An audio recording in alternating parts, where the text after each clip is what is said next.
Alrighty, welcome back. I'm your man, Bad Chad. We got Aidyn in the house. Queen Jolene's on the camera, and we are on air. We want to thank you for coming back. We're switching gears today. Aidyn's in the house, so what's going to happen is I'm going to get Aidyn to help me block out the car. There's a lot of places that have to be fixed and gone over to make sure that it's right. I'm going to get Aidyn on the roof of the car. He's going to be blocking with an 80 grit. We have primed this car probably, I'm not sure how many times I primed this car. I'm not sure. It's been a long time since we've gone at it. But everything has to be gone over and made sure there's no picks, no scratches, no places where the flood is not meeting,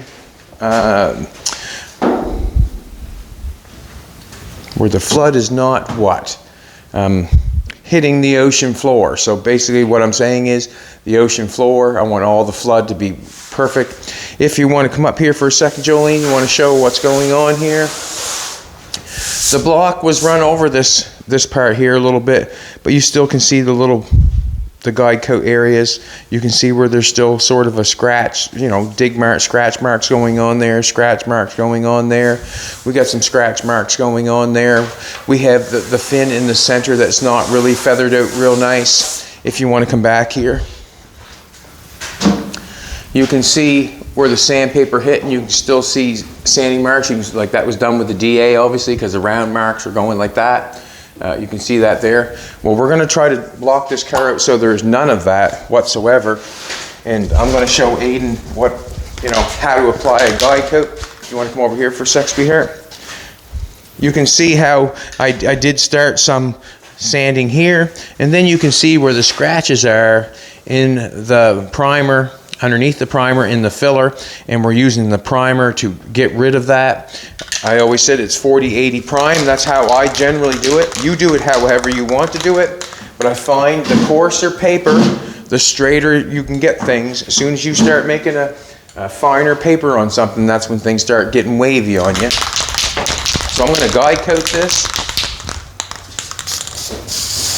And this is just a spray bomb of guide coat. Come here, Aidyn. Where are they? There you are, old boy. I'm just spraying it on like a mist, obviously. Not trying to cover anything. I'm doing the exact same thing you did on the rock guard, very first coat. Just putting a light coat on. Just trying to get it even all the way over the whole thing.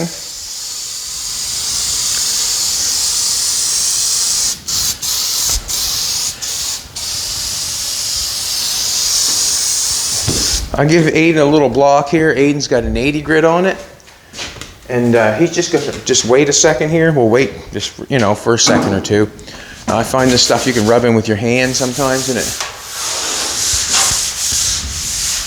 does okay. But Aidyn's going to block that out and try to get all the scratches out of the roof and make sure that we feather this center piece off nice. There's some filler up against this fin in the middle. We want to sand that all out, make sure that it's... Go for it, Aidyn. You can stand up there and prime some of that, or sand some of that. Okay. And basically just hold the block flat and move it all around,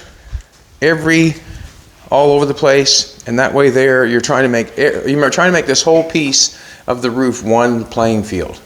So if you see something that's low, that means that the surrounding area has to come down to get the rest of that.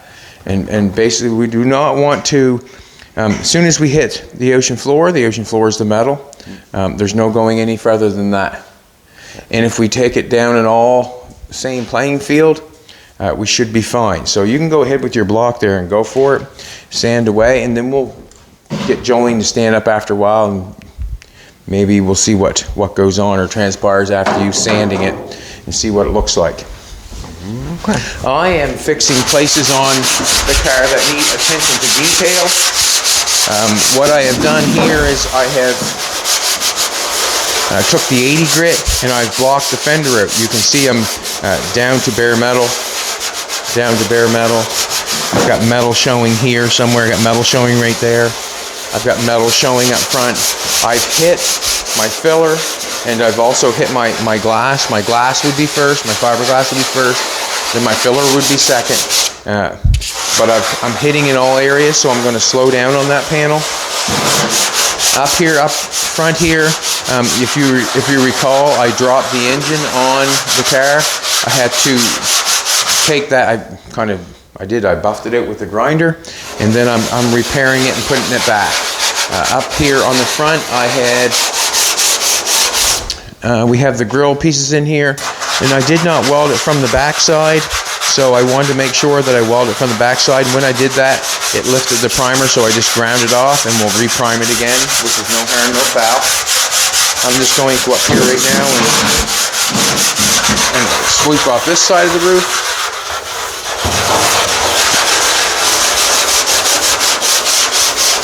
Put a little guide coat on this side. So what's going to happen is we're going to have to block this car down again. See all the places that need material or need filler material, and we're going to have to fix it. And I've got Aidyn in the house today to help me fix it.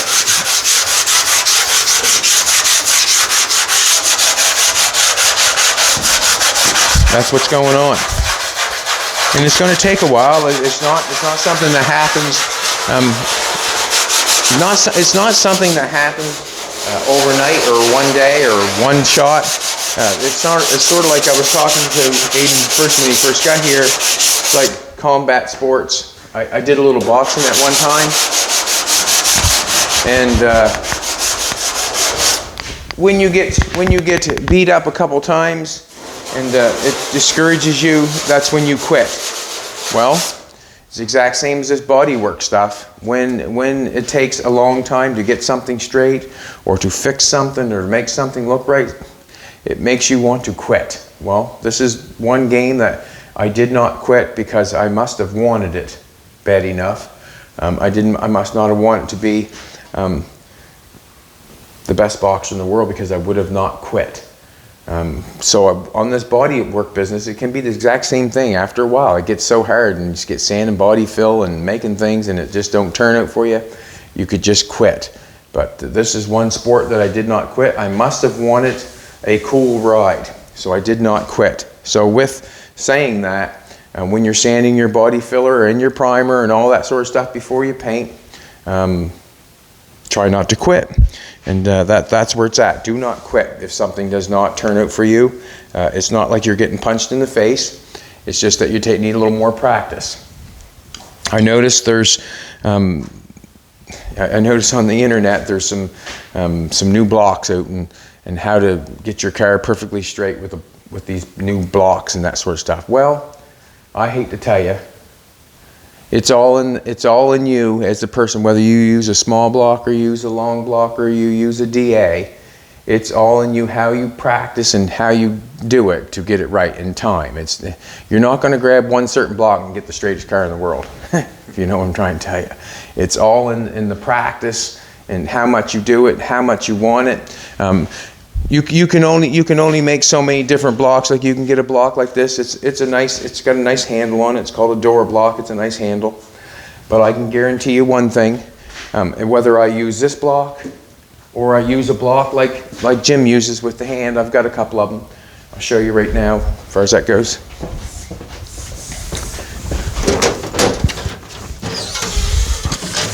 Whether you use a board file like that or block like that, whatever you want to call it, board file. Whether you use one of those or if you use the newer ones that are coming out, it does not matter. Or whether you use a piece of 2x4. It does not matter. It matters in the person with the touch and the feel and how you're doing it. That's the end of it. It matters there. The hockey stick does not make the hockey player.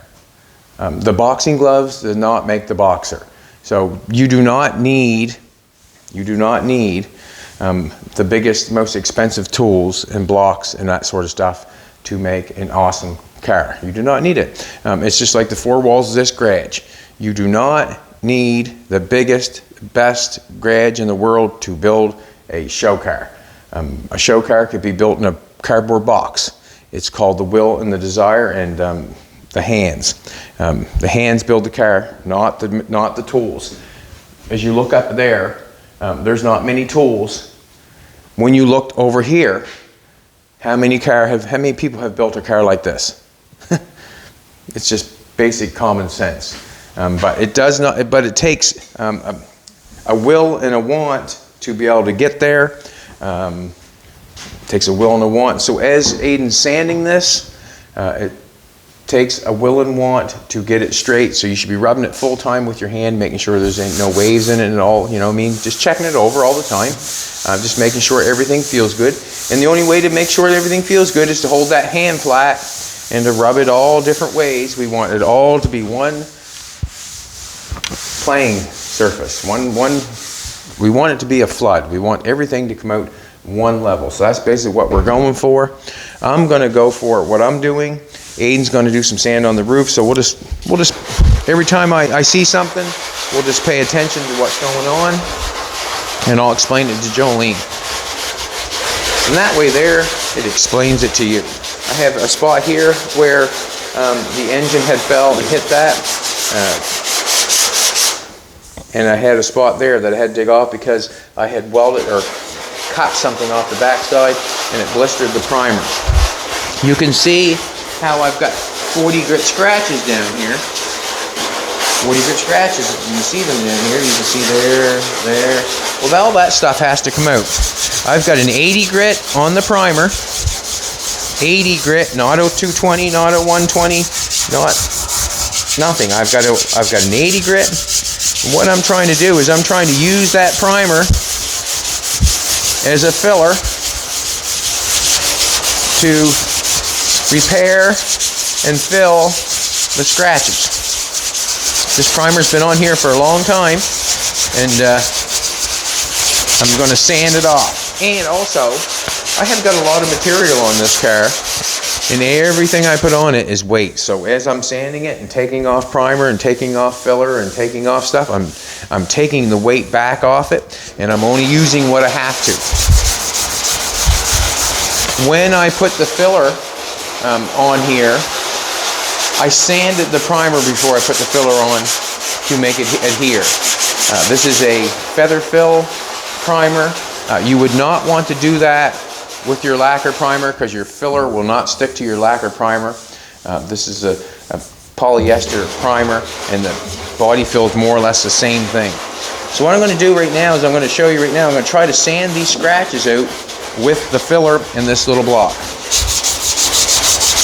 So I'm just kind of taking down the rest of the area on the car, and the whole car has to be done because it was just, what do you call that?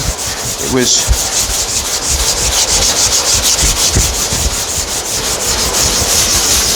just done to get the shape with a 40 and an 80 to get the shape, and then I primed it. Now I'm trying to make it feel and look right. And what it takes is a little bit more blocking and a little bit more precision.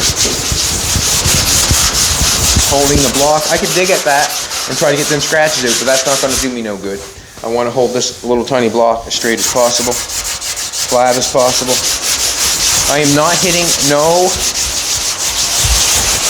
filler yet, or no metal yet, no ocean floor yet, so I can keep sanding that primer because I still have material to work with. That stands for the reason where I always say I put lots of primer on, because if I do not put lots of primer on, I cannot use it to get where I'm going or what it's for. This primer is to help you get your car where it needs to be in paint. So the guide coat is a help to show me the places that need to be fixed. And like Jimbo said the other day when he was here, it's just a guide. It's not an absolute. It's a guide. I'm crisscrossing the filler with the sandpaper to make it sand better. No other reason.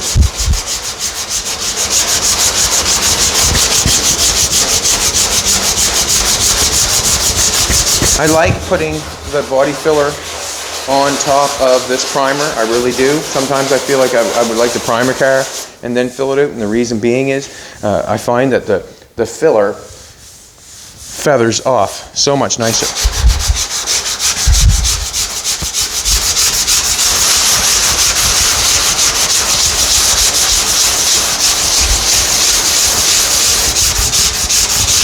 where I dropped the engine on the car. You know what they say, making mistakes makes better ratings. So when I'm going this, when I'm sanding this here, when I'm going this way, I'm feathering the fill off. When I'm going this way on this end, I'm digging it off. Feathering it off, digging it off. When I turn around, I'll be digging it off and I'll be feathering it off. So I'm going to feather this end off and then I'll feather the other end off.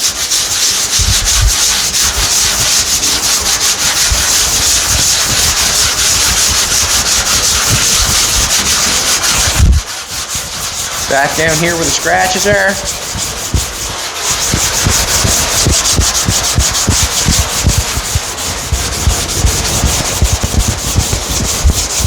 Now you can see, if you only wants to come over, you can see my scratches are going up in here. So now what happens is when we put another shot of primer on this, then I've got no scratches to deal with. All I got to deal with is making it straight.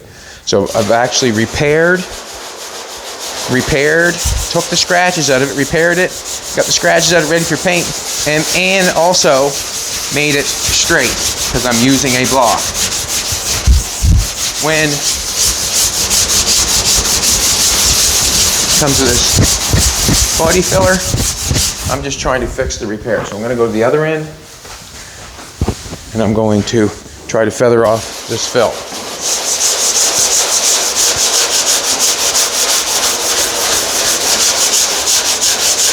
It just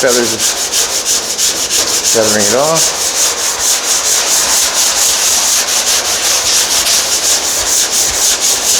So I do not use, you use whatever you want to use, but I do not use two-part putty. I do not use the two-part putty as a polyester putty. I use filler. So also when I'm going over this car, I am also looking for pinholes. Pinholes is another big thing on your car, especially where I am floating the whole car out. What I mean by floating the whole car is I'm covering it all, and then I am blocking it off.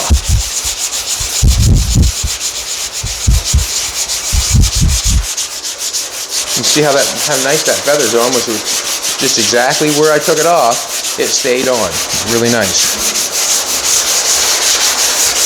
With urethane or with lacquer primer, you'd not be able to do that. It will not stick. So be careful.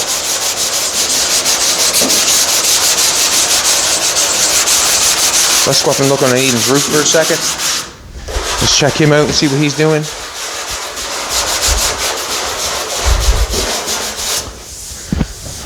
When you start digging, you want to swipe that off? With you, go ahead, swipe it off the broom and I'll come take a look at it. When you start digging, that's when you cause yourself some issues.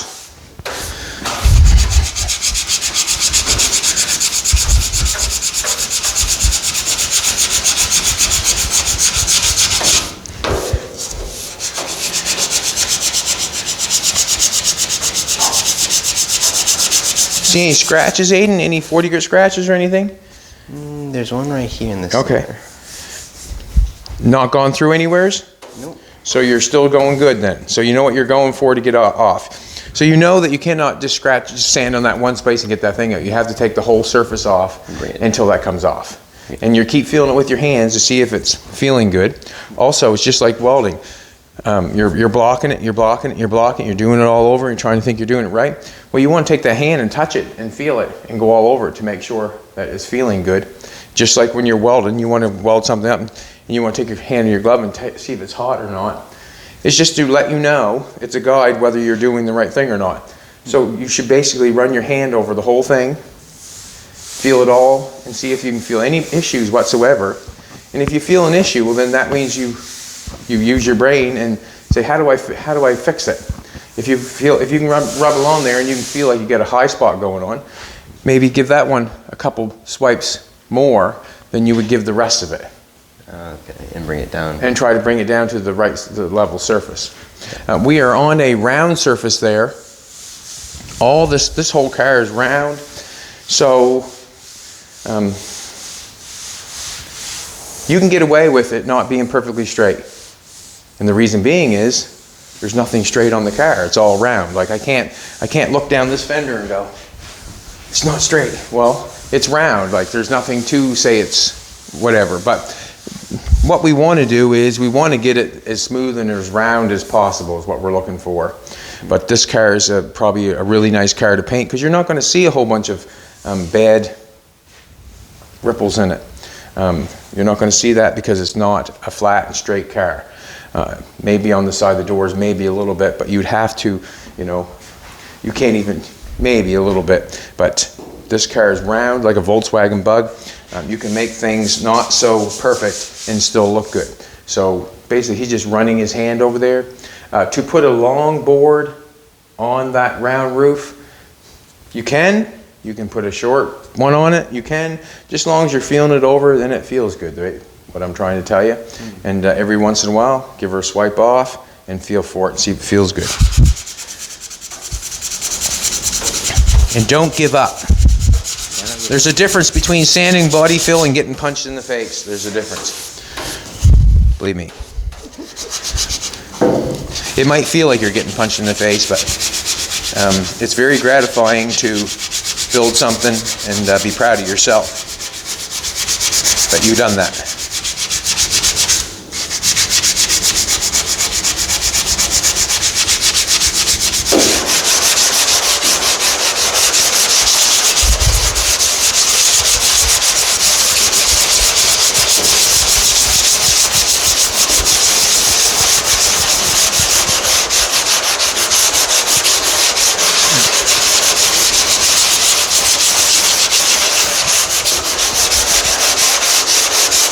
Sure,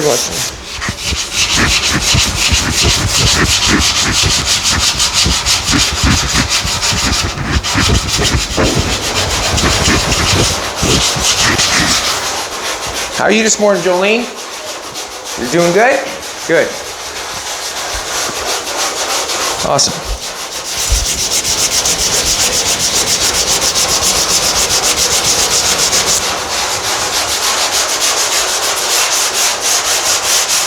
Not bad. And there might also be issues in the filler that I'm doing now when it's primed, because we're going to prime the car again. We're trying to repair all the places that don't look so good and that have scratches and in the filler and pinholes and that sort of stuff. So that means we have to go all the way around it. I'm going to jump onto another piece. I'm going to go up on the roof here for a second. I can jump on that fender on that side.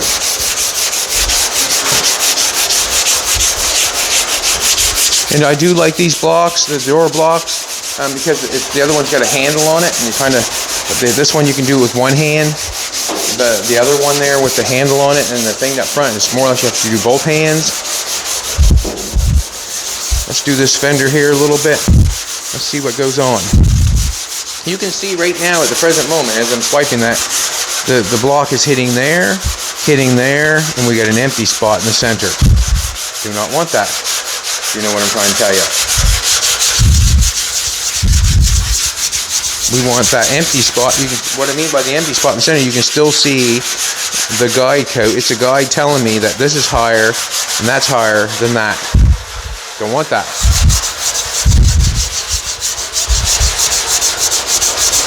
And how do I use this on that? I generally like to use a little block. Like I said before, something round is, you see where I'm hitting filler. So we didn't have a whole lot of primer on that right there.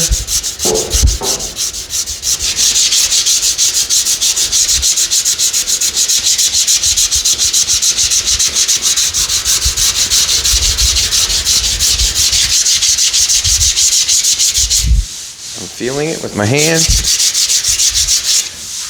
starting to get away from it, starting to leave. The guide coat is starting to go, but I can still see it a little bit. Just a little bit. That's what I'm going for. See, I got a peck in the filler there. We're using 80 grit on primer, on feather fill primer, using 80 grit.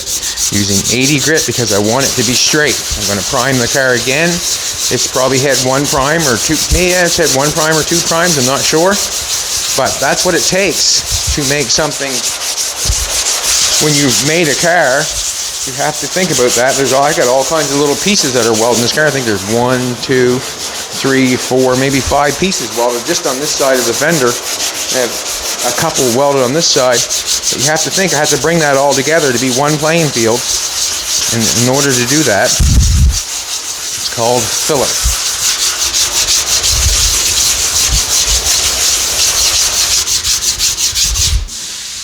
See what's going on. You can see here, look, you see how my primer is nice here.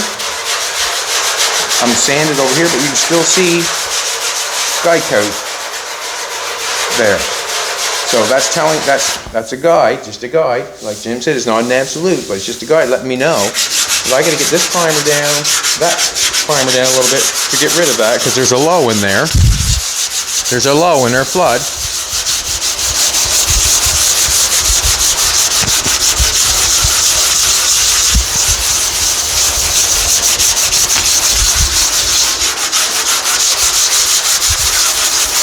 And you want to sand it every which way. See, I got a marker here. Mark going on there and a mark going on there. Trying to get rid of that stuff. You don't want that stuff. And I feel if I try to do it in a 220 or a 220, that it wouldn't do as good a job as the 80 grit, because the 80 grit is really cutting the primer. And any way you can do it faster and make it straighter is the way I want to do it. We are going to prime the car again, but when we prime the car again, we're not going to have that, and we're not going to have that. We're going to fix that before it comes time to prime it.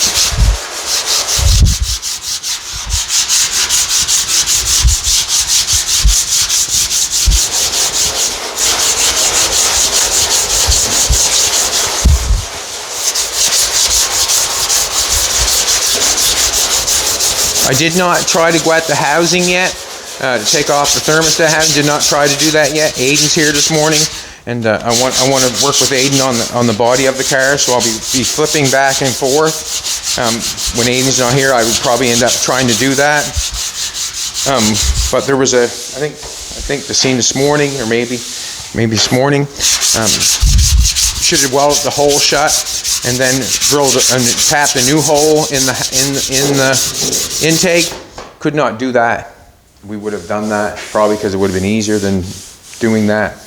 When you drilled 2 new holes for the carburetors on that intake, there was no meat inside the intake to accept that.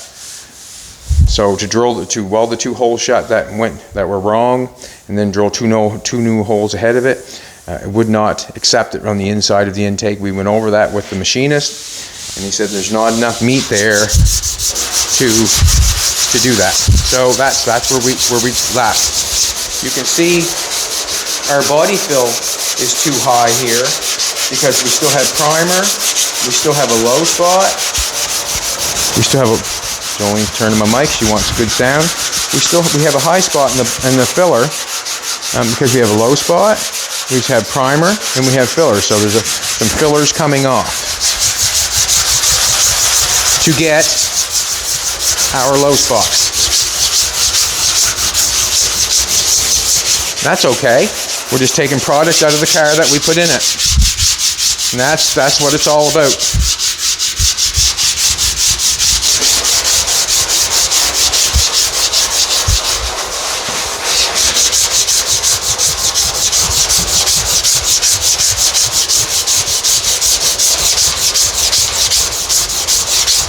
Is it not? Sure is. Now the part about that sometimes bites you in the rear. Sometimes you get sanding the filler down. Then there's pinholes in the filler. Then when you prime it again, you've got another spot that you have to repair because it's got pinholes in it. But I have to take the filler out to get it down to where it feels good to get rid of that low spot, seeing where I have it. If I have a low spot like that and I hit metal, I have to stop and fill the low spot. Where I have the low spot and have filler, I'm going to take the filler down to get the low spot. If I had metal, I would stop and fill. So there's two different things going on, if you understood what I said. So when you understand what I said, that means they should understand it.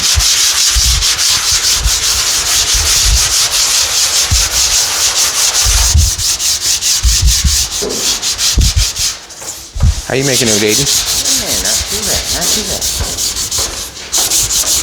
So right now we are fine-tuning Jolene's car to receive paint.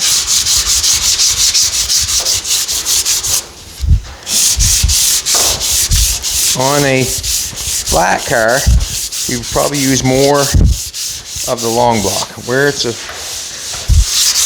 round car, I enjoy the little block. Still got meat there.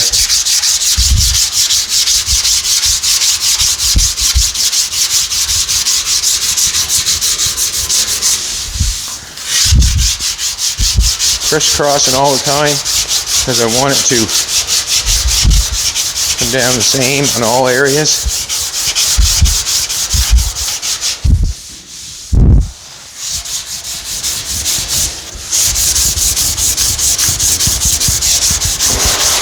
You can see right here,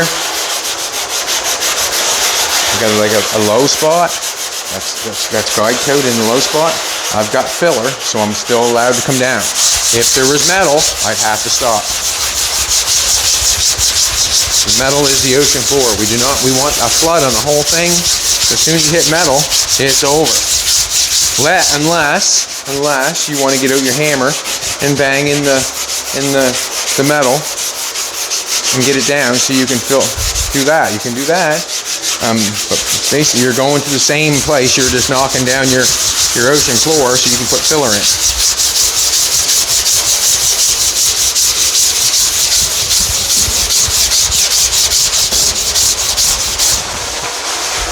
Just feeling it, see what it feels like. You come back and take a look. You can barely see a little bit of guidecoat. You can barely see it right there. And what I'm doing is I'm just very slightly going over top of it. Try to get it. Not hitting metal yet, so I'm still feeling good.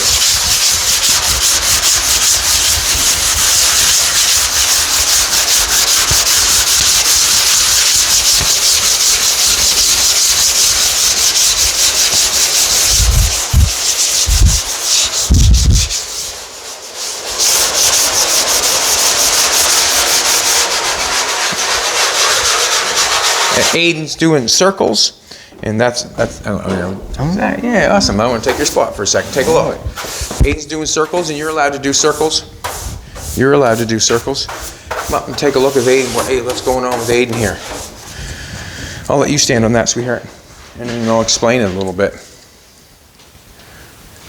Here she comes. Alrighty. Aidyn's got some scratches going on here. We're not sanded all the way in here yet, so this is, to me, this is high, and then there is low because he's not got in there yet. You can see where it's sanded. There's an edge all the way along there, where all this is high, and that's low because it's not sanded. He's got some scratches here, so it's a little bit low here. So that means this area is high. We have some guidecoat here. It's telling me it's a little bit low right here. We still have primer here, and we still have primer here, so we can get that. We have scratches over here. You can see like they're scratches or dig marks or whatever, but then there we have primer all the way around it. So we are going to sand all the primer around it to get that out. And also with this up in here, Aidyn's going to have to hold his block flat and get right up to that fin in the center, and he knows where he's high because it's sanded. See that, Aidyn? How that's not? You must stand up there. You can see that. See that line right here? Yeah, little ridge there. There's a line there where it's sanded and it's not sanded in there. That means you have to get that block in there tighter. Get this down to come to this. Also, that'll help you get that. Okay. Just dig it in closer. Take your block in closer. Right to the fin. You want to take that block right into the fin. And that way there you'll sand all your high spots. Just keep rubbing it over. Just keep going. But yes, you can see what's high and what's low. Whatever's got a black mark on it, it's not being sanded. It means it's a little bit low yet, so keep sanding all the way around. Keep the block flat. And you cannot just dig at one spot and expect to make it feel right. You've got to do the whole thing and then keep going around it and gently apply pressure or to the places that are high to get it down to the low. So pay attention and keep rocking. And that's basically more or less all it is to pay attention what's going on. If you're not going to pay attention, you're going to end up losing yourself. I'm always rubbing it, always feeling it to make sure I'm not doing the wrong thing. And you have to when you're sanding the filler, because if you don't, you're back into putting things on and going backwards. Starting again. Starting again. And it's not that's where you get defeated, is when you take it off, put it on, take it off, put it on. I watched on the internet, I scroll through the feed and there's I'm not sure what it's called. Is it called Doug's Garage or somebody's garage? And I think it's overseas. I'm thinking it's overseas. And it showed him doing a quarter panel. It had a bunch of dents on it. And it showed him filling it out and how he did it. And I thought it was great how he done it. I looked over there and I thought it was a solid pile of dog shit, but it was a wrapper off a muffin. He had a quarter panel that had a bunch of dents in it. They did a metal repair on it and had a bunch of dents and it had to be filled. And it showed him taking his filler and putting it on and then taking a larger squeegee and pulling it off. But what it didn't show is that he had to wait 15-20 minutes for that to dry. And then what he did, he'd come over again, he put some filler on it and he squeegeed it off. And what it didn't show is he had to wait another 15 minutes because he had to let it dry. So what he was doing was he had a quarter panel that was rippled. He had to fill it. This is what we do here. We put a bunch of fill on it. We wait till it dries and then we sand it. And then when we sand it, we see all the low spots that it has, and then we mix up some fill and then we put another coat of fill on it. We wait till it dries, and then we come over and sand it. Well, he did not do that. He come over, filled it, took a big squeegee, squeegeed it off. He still had low spots in it because it's pretty hard to get something in one coat, all your spots. He squeegeed it off. He waited for 15 minutes. So in other words, he went out and had a cigarette. And then he'd come back in and mix some more up, put it on, because he knew where his highs and lows was, because he couldn't get it the very first coat. He did not bother sanding it. He did not do anything. He squeegeed it off with a big squeegee and left all the highs and lows there. And he kept filling it. He probably filled it 5 times or 6 times before he even sanded it. And I do not disagree with it. I think it was very smart of him, because he worked less than harder, and the reason being was because he did not sand each coat. Come in here and put a coat of body fill on it, blocked it all out. I need some more. Well, he did not do that. He just put some on, took it off with the squeegee, waited, put some on, took it off the squeegee, waited, put some on, took it off the squeegee, waited, put some on, took it off the squeegee. And then when he knew that he had the area covered and he squeegeed it off and it was completely body fill and it was looking good, then he came in and sanded it, which I think is okay. It was just enlightening that, that's the way he done it. And very smart. And you can also do the same thing. And that's where I get into when I'm filling something. Like I'm basically doing the exact same thing, but I'm taking it a step further. I am not going and putting one coat on and sanding it. I am putting more on than it needs and then sanding it. He kept squeegeeing it off, kept squeegeeing it off, kept squeegeeing it off because he didn't want to sand it a whole bunch. He just wanted to fill it, and then when he had enough on it, he could sand it off and make it look good. Well, this is what I do. I go in and slap a whole bunch on, and if it's not full, if the dent's not full, then I can mix some more and I slap some more on, and then I sand it. I'm basically doing the exact same thing, but I'm not going outside and smoking a cigarette and waiting until the filler dries until I can put another coat on it. I try to put the filler all on at once and then sand it. If I haven't got enough on, I'll go right back over, mix it over again and put it on. I'm not, when he was squeegeeing it off, he was making it smooth. He was squeegeeing it off so it was nice and smooth. I don't wait for that. We've got a power tool here and I kind of buzz it off really quick. But basically he was doing the exact same thing. If you are coating it and then sanding it, you are taking your time to sand something that's not going to be right. You know, if you're come over and fill a dent, and you should feel it and see if you can still feel the dent. If you can still feel the dent and you're sanding that, you are wasting your time. Go get some more fill. Put it on the dent so you cannot feel it or you're high, and then go for it. Or you could do it his way. Go out and have a cigarette, come back in and put a nice coat on, squeegee it off so it's nice and smooth, and then wait till you get it all full, and then come in and sand it. To sand something that you have not got enough product on, wasting your time. But you use your time the way you want to use your time. You make sure you do that. You know why? Because that'll make you the happiest. But I would not sand something on an automobile that there's not enough product. It does not make sense to me. And you can waste a lot of time sanding something that has not a lot of product and doesn't have enough product. If you're in this business, you ask yourself, how many times have you sanded something you had to go back and get more fill to fill it? And I can bet you 99, probably 98% of the people that do body work go back and get more filler after they've already blocked it and sanded it. 99. What I try to do is put enough on. I do go back and get some and put it on. Yes, I do. Trying to get rid of pinholes and spots that I don't like. But I do not sand it unless I have enough product on the car.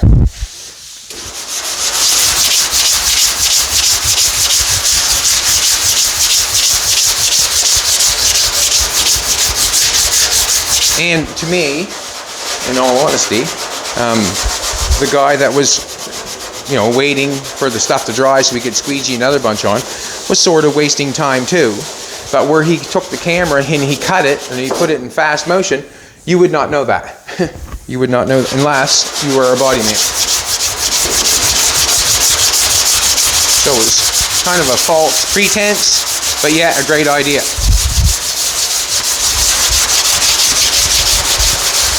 Come see this? Where I'm blocking this? You can see where it's light there. You can see a little bit of guidecoat in here. So we know what's going on.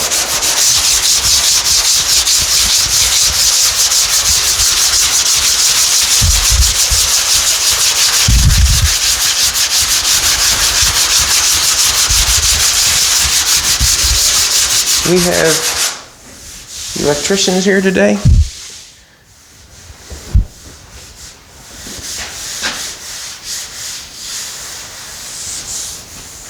Yes. How you making it, Aidyn? Getting there. Getting there. Getting ready. What's that word? Beautiful.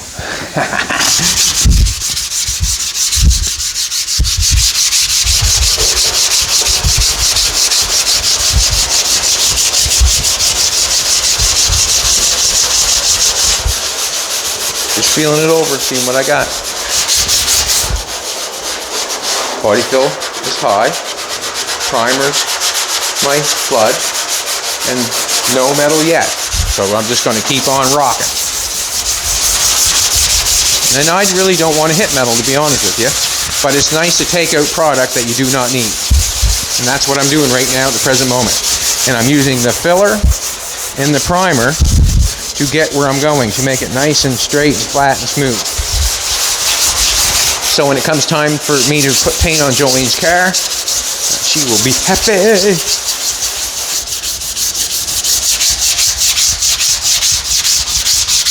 Also, this filler stands different than the primer.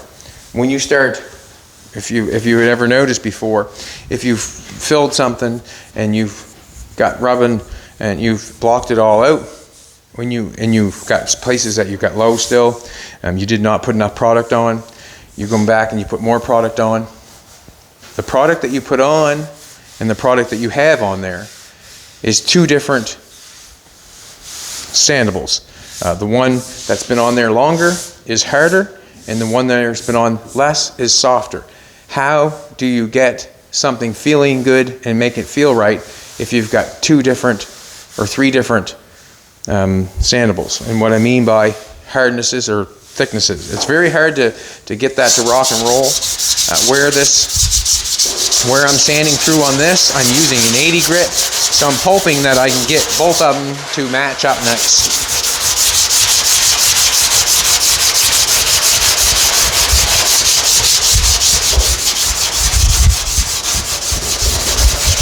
This whole car has to be done, what we're doing, this whole car. The fins, the fenders, the everything has to be done this way to make me happy before we paint it.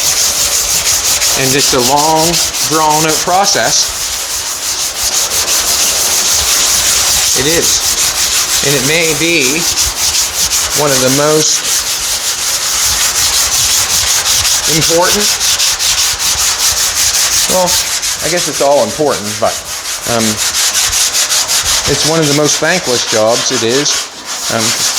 They do not show much blocking and filling on cars anywheres. Like generally, I think probably if you went to watch anything, I probably spread more body fill on our stations than you probably have ever seen anybody spread body fill. But they do not show you that process that much because either they don't want to or it's not that interesting. I've actually been to some really, well, won some of the biggest trophies in the world. I've been to their shops before, and they do no body work there. And the reason being is the customers do not want to see body fill going on their car. So it's metal work and then shipped off to a body shop to get painted. So no one has any idea what's being spread on the car. Does that make sense? Some of the biggest shops in the world that's won major trophies like the AMBR, the America's Most Beautiful Roadster Show. I would say that anybody that has won that trophy has no body work done in their shop. That car is metal worked and sent some results to do the body work. And you have no idea what it took to get it to look like it did when it's shown. You have no idea. You can go all over the world, and basically that is the way it's done. I will give, well, yeah, it's the way it is. I know that King Dig has his body shop right on hand, and it shows some of the body work, shows some of it. And if you watch it close enough, you'll see that the whole car is flooded.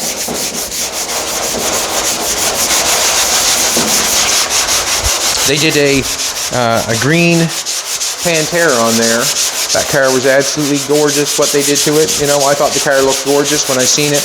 But I can guarantee you it was covered from mud from head to toe.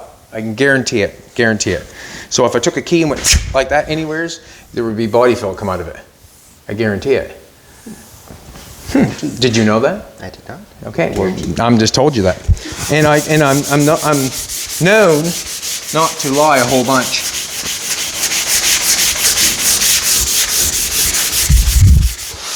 So So as you watch me do what I'm doing here, and as you see me cover things and fill and flood things out, it's the way they do it.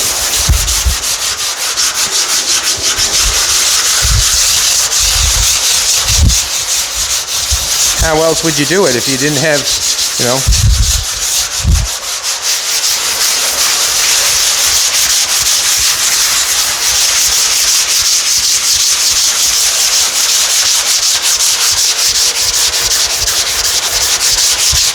So if you say you don't like body filler, well, you don't like that Pantera, and I think that's a lie.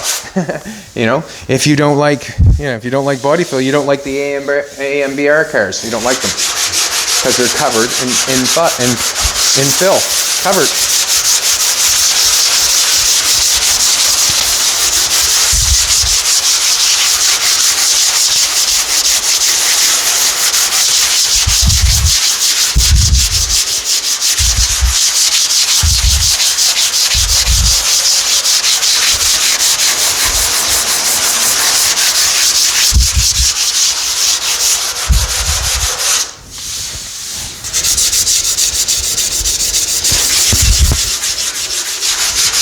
And so is this one. It's covered. Yeah, I had to cover the whole thing. I flooded it out.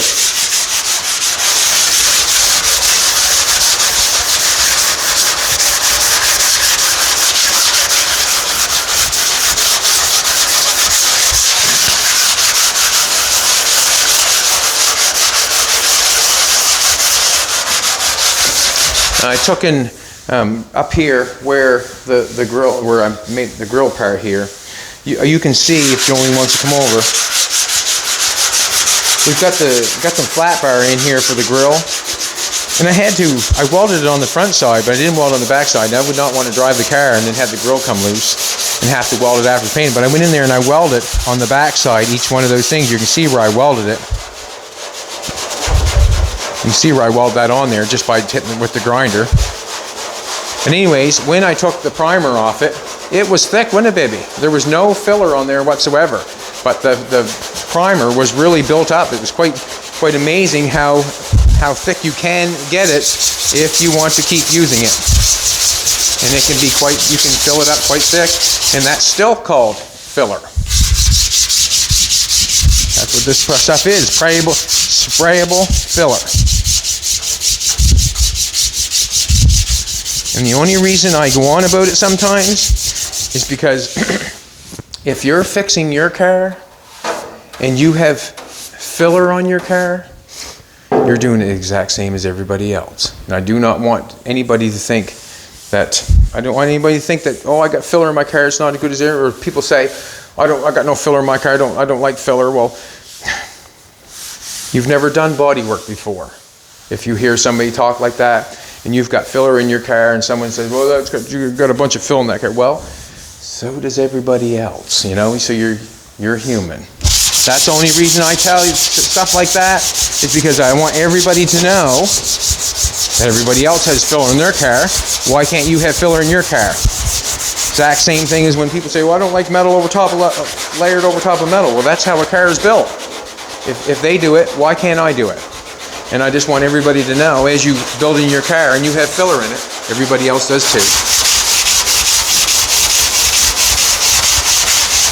Go get a brand new body.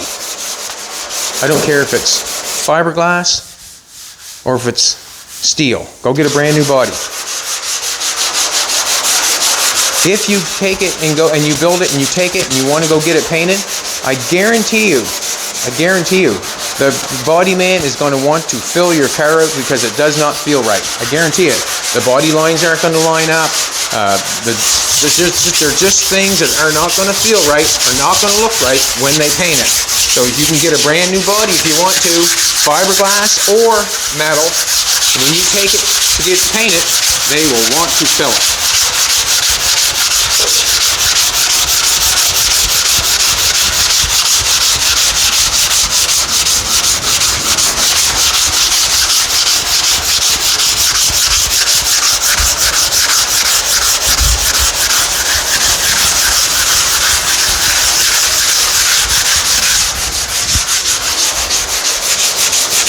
buffing away here. Keep buffing away.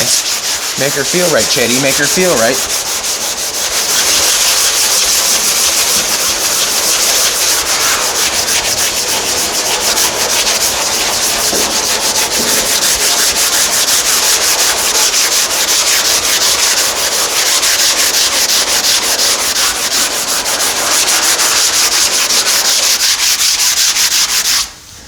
And the only reason I say that stuff is because I know, I know what's going on, but I want other people to know, so we're all equal.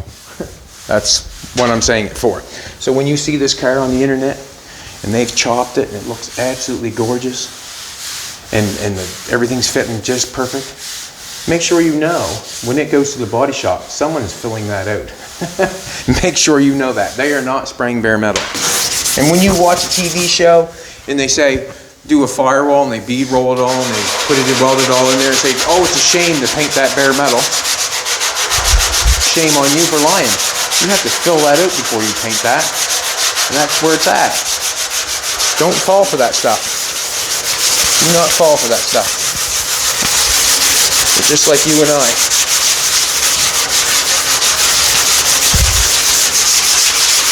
Shame to paint that bare metal. Someone tells you they got no mud in their cars after they customized it and put a roof on it and welded it all up. Shame on them. That's what they call a real fabricator.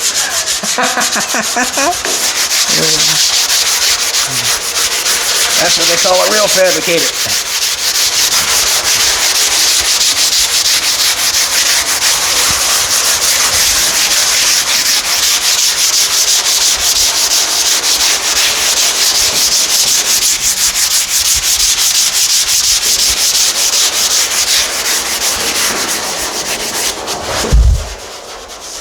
You know that, Aidyn? That's what they call a real fabricator. A real one. Yeah, well, he just lied to you and told you that he's not putting no filler in his car. Well, that's a real fabricator. Real fabricator? That's a real fabricator.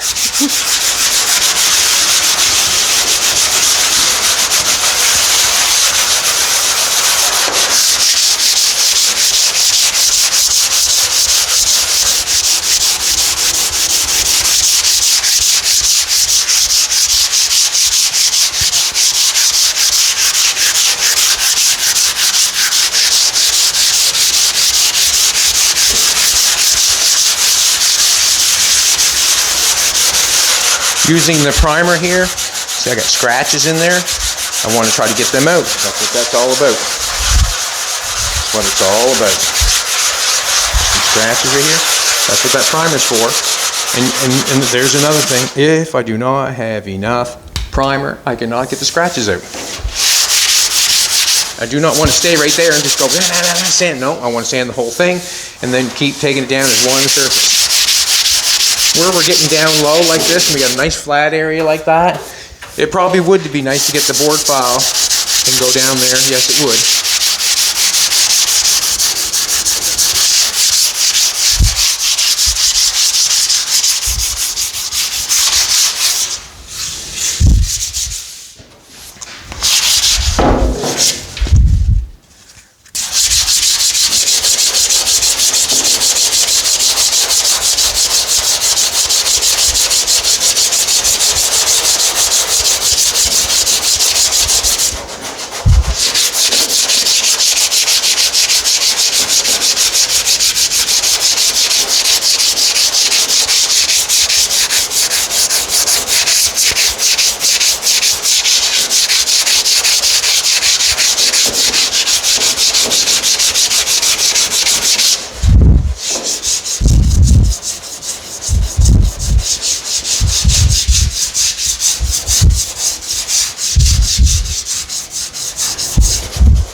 Bad. Feels good. Feels good. Not as good as you though, Jolene, baby.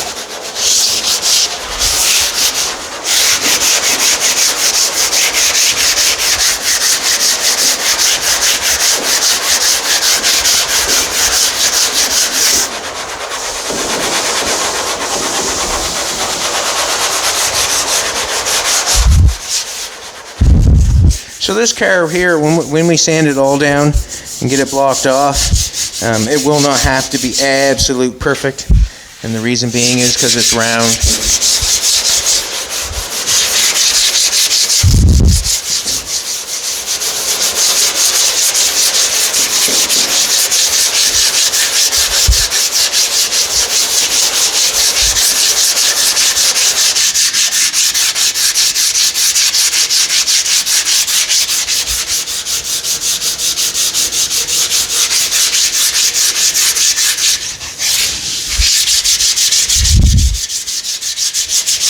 Will I get through here?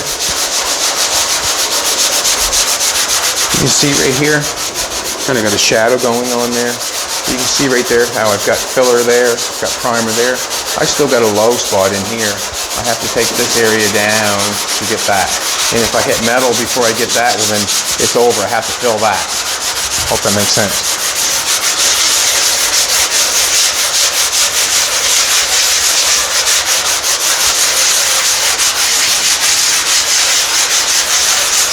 I thought always was a pretty good show. Actually, where I learned a lot was when Boyd Coddington had his show, when he was rest in peace, before he passed. His show showed the cars going from the metal shop to the body shop, and when the cars were being done, they were filler from head to toe, and it showed it. And that kind of showed me, it helped show me. I knew it, but it showed in real, like on TV, it showed that most cars are covered from head to toe when it comes time to doing that sort of work. When you're making something, fabricating something, everything's been welded. Well, everything must be filled out.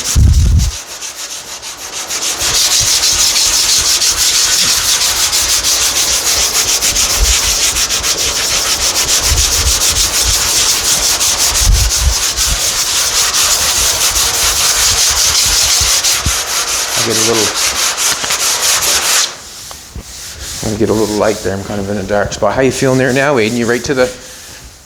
Are you right to it, and then it's feeling all right, or what? Yeah, it's getting lower on the fin there too. So you hitting any metal yet? No metal that I can see. Let me check it out, if you don't mind.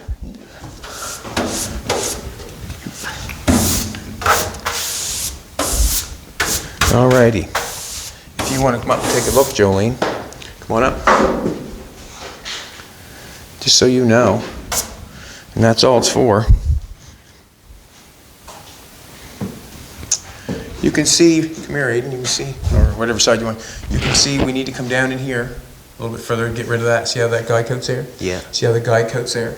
Yeah. That means that this area here has to be taken more down or taken down to get that. We got a little area right here. So it's still all on there. We still have a little bit going on here. You can see them scratches. We may as well try to go for it. Keep taking it down. And if you come over here, he's almost got all this out, but we still have scratches going on here. All that stuff has to be gotten out. You might as well come right down to the edge and flatten all that off. You can see that's the texture of the primer, I would say, like an orange peely thing going on. But keep going up to your fin and flattening that out so it feels really good going along there. Other than that, it's looking really good. So it's promising. He's not gone through anywheres. You can see some scratches over here where it's not all the way up to the fin yet.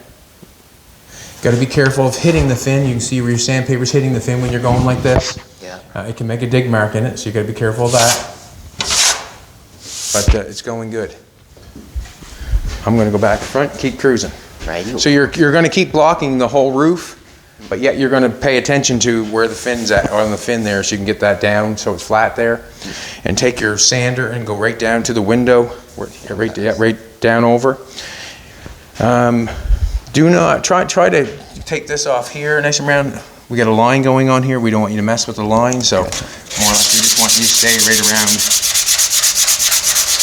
there somewhere. Gotcha. And then we'll figure that out. We'll see what's going on here, because there's a line going all the way down here. We don't want to mess with that. No, don't take that away. We'll come up front here.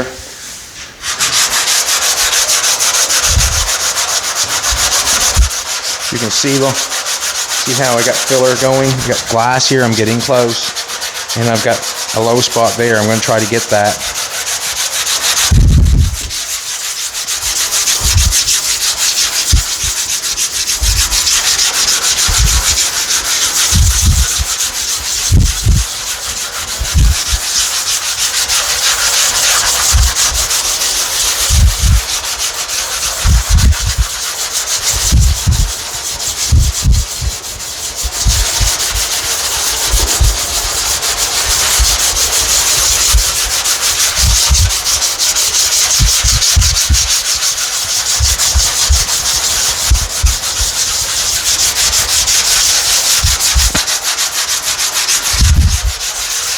kind of going all around it. I'm going to have to feel it with my hand too after a little bit, so I don't want to dig anything and make it not feel right.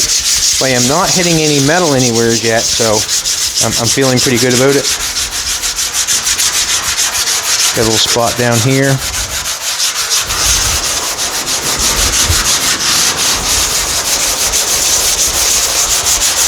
The little pinhole right there has to be fixed. And that's the stuff I'm going after. Any imperfections, any scratches, any imperfections.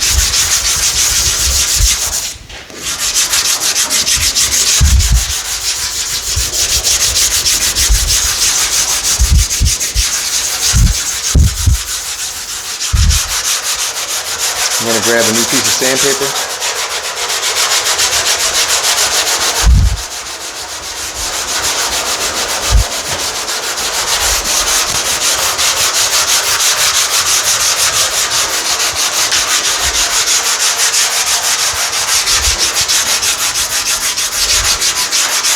Still have an electrician.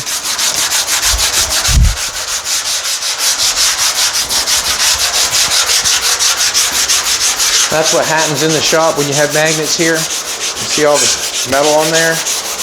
There's a lot of grinding that goes on in this little shop, and a lot of filler work. Just a lot of everything. I like using the 80 grit, like I said before. It's sharp. I'm not polishing. I'm cutting product off.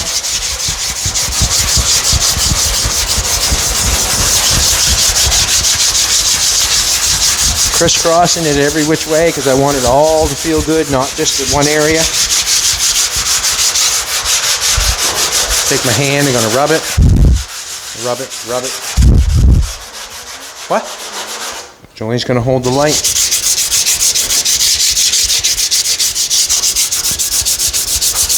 I've got filler, I've got primer, I've got product, so I'm able to keep sanding. If I didn't have any product, I would not be able to sand.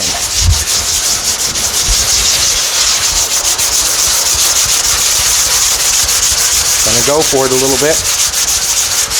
Ooh, what's going on? Is it disappearing? All right. You like that? And the reason being is I don't have to put any filler in it. I'm taking it out. And the only reason I'm taking it out is because I got more than I need.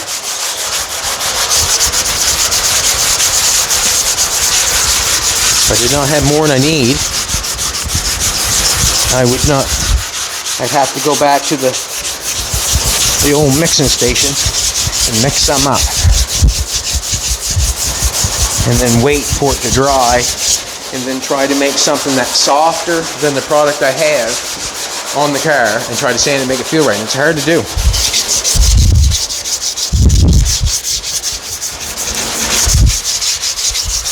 If you've ever done body work before, you know I'm telling you the truth. If you have not done body work before, I suggest you might try it. It's fun. This is, to me, this is not my fun part of the situation. To me, this is, what can I say this is called? To me, the sanding the body fill and sanding the primer, getting it ready to paint is not my favorite. My favorite is cutting and making something. So to stop and slow down and do this, it's not my cup of tea, but it has to be done if I want to finish Jolene's car. No one is going to do it for me.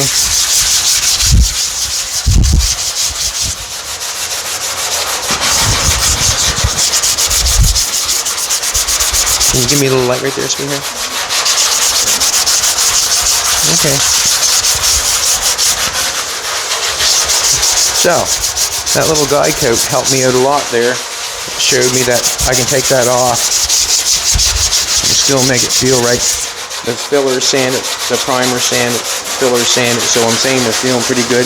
With another layer of primer on that, it should come together and feel quite nice.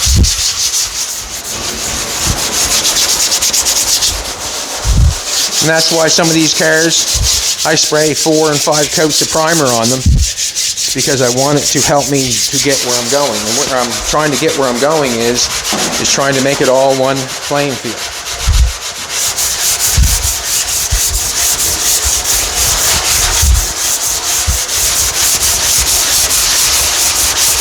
I did most of the body work on this car with the DA.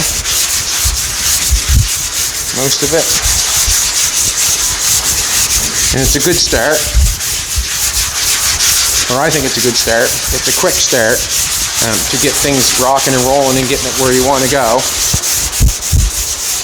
And that's what I like to do, because generally, unless you're doing collision work, you want that first initial filler work to be almost perfect and puttied and then primed, because you want to get it into the paint room and paint and give it back. The quicker you get it done, the better. But this sort of stuff where you're making something and you're filling the whole car, flooding the whole car, trying to make a car out of basically nothing, you don't usually end up doing it in one go.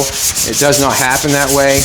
Usually it's 3 or 4 times, and usually it's 3 or 4 times, and the quicker you get it done, the better you feel about it. But I could probably sand it. I could do this car like we're doing right now. Me and Aidyn, we could probably do this 3 times. We could. I'd like to do it one more time for me, and then paint it, because I'm not trying to impress anybody with it, other than Jolene. I'm not going to polish this car. Probably just going to paint it and leave it. Not going to polish it. To me, I see a lot of people saying we should have it on a rotisserie. What's that? On a rotisserie. I feel like, what can I say? If you're painting a car and putting it on a rotisserie and painting a car, you're very, very serious about it, and you're going. You're doing the right thing if you want to. But I really feel if you're driving the car, to throw a car in a rotisserie and do the underneath of it when you're driving on the roads every weekend or whatever, it sure does take the luster off your work in a hurry. It sure does. I mean, thousands and thousands of dollars can be spent underneath the car and the chassis to make it look absolutely gorgeous. And I've done it to quite a few people's cars. And to drive it up and down the road twice, it's dirty. It's dirty. To put a jack underneath of it and jack it up and fix the brakes or do something like that, you've just scratched the frame that someone has spent thousands and thousands of dollars to straighten it and clean it and paint it. It's just very... So to me, where this car is where it is, we did the chassis, we smoothed that all up nice. With the underneath being the rock area, the satin black, I think it's going to look nice. But if we drive the car on the road at all, at least I'm not going backwards in hours and hours and hours of labor. But don't get it mixed up. I enjoy cars, and I appreciate cars that are sanded and painted from head to toe underneath. I enjoy it. I'm just not into. I'm not going to do it on my cars anymore, because I know the time it takes and the labor. On Elvis, that car was done for somebody else, and I got it for a trade, and that's the way they wanted it, and that's the way I did it. But where I have it now, I will probably paint it because it needs to be painted a different color, but I'm not going on. I got 3 rotisseries out in my junkyard. I don't know if you know that or not, but I've got 3 rotisseries, and I've had 3 cars in here at once. Car to bleed, 1 here, 1 over there, 1 back there. I've had 3 cars on rotisseries, and I've been doing the underneath of them. It takes hours to prime them, sand them, fill them. When you put 4 pans in them, when you weld the 4 pans, you got to fill the underneath to make it look right. I've filled cars from head to toe from underneath to make them look perfect, and to drive it up the road on these roads here, and to get it dirty. Not doing it on mine unless it's already been done, like Elvis has already been done, and I don't want it that color underneath, so I'm going to change it. But the rotisserie day for me, I think, is over. I'm not going there anymore. unless it was something that I had to have that I was taking around from place to place to show or something in a trailer and driving it on pavement all the time, maybe. But other than that, to do repair on rotisserie and drive it up and down the road, nope, not doing it. Not for me, I'm not.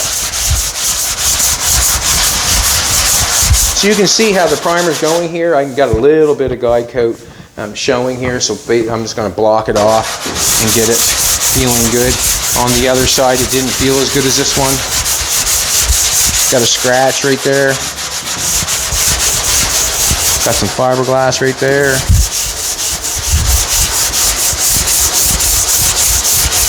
Just trying to hold the block as flat as possible, letting the sandpaper do the work.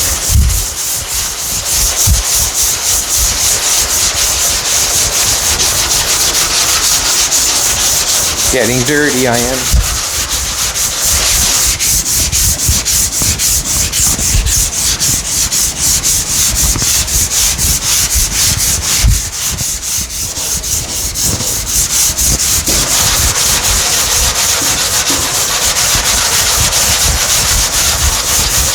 See where I'm hitting filler. Hitting filler a little bit. I have a couple little pieces of guide coat right there, so I can go farther. Yes, I can.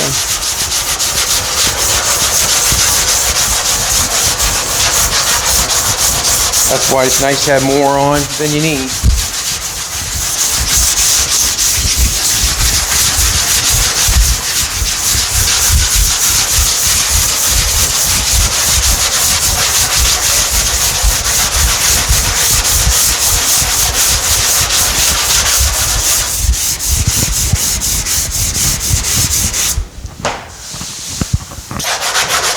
Gonna go the other way now. What are you thinking, Aidyn? You feeling good up there?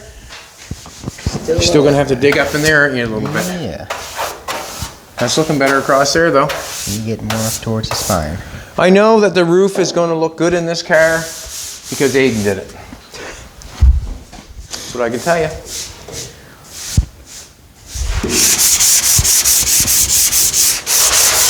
He's listening to my instructions.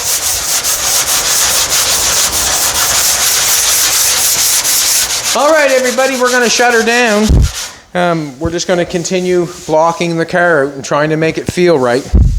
I hope that you enjoy the conversation as we block the car out, because I would never lie to you about anything. I have no reason to. But if you're into building cars, do not stress that you have body filling. I got body filling the whole car here. Do not stress. It is what it is. It is, and I'm saying it. The reason I'm saying is because everybody else does it too. When people say you're overlapping metal, well, everybody else overlaps metal. The companies overlap metal. So just go about what you're doing. Be happy with what you're doing, and you're no different than anybody else. The walls do not build the car. It's the hands. Have a great one, everybody. Come back tomorrow. We'll be here. Like, share, comment, subscribe.